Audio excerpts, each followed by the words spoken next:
Сәлем достар, бүгін біз сіздермен қарын салатын жасайтын боламыз. Бұл салат өте дәмді, өте керемет, жасап көрсеңіздер өкінбейсіздер. Бұл салатқа бізге қарын керек болады.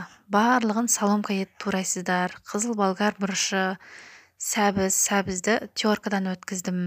Кинза керек болады, пияз, 3 зубчик чеснок, 9% уксус, 1,5 қасық, шекер, қызыл бұрыш, соевый соус керек болады. Және қалауыңызша ащы бұрышты көп қосып ащы қылып жасасаңыз болады. Бұл салат негізі ащы салат. Біздің үйде кішкентай балдар жейтін болғандықтан мен ащы затты көп қоспадым. Қарынды 1,5-2 сағаттай қайнатып, жұмсақ болғанша пісіріп аласыздар. Үлкен ыдыс алып, бірінші қарынды саламыз.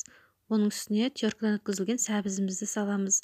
Оның үстіне болгар бұрышын, оның үстіне пиязды саламыз, 1 штук пиязды, чеснокты саламыз, қызыл ащы бұрыш, шекер, тұз саламыз. Бәрін араластырамыз жақсылап. Соевый соусымызды және уксусымызды құйып араластырып, үстіне кинзаны саламыз.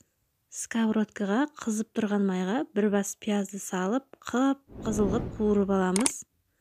Осы қып-қызыл болып қуырылған пиязды жаңағы салаттың үстіне құямыз. Бәрін жақсылап араластырамыз.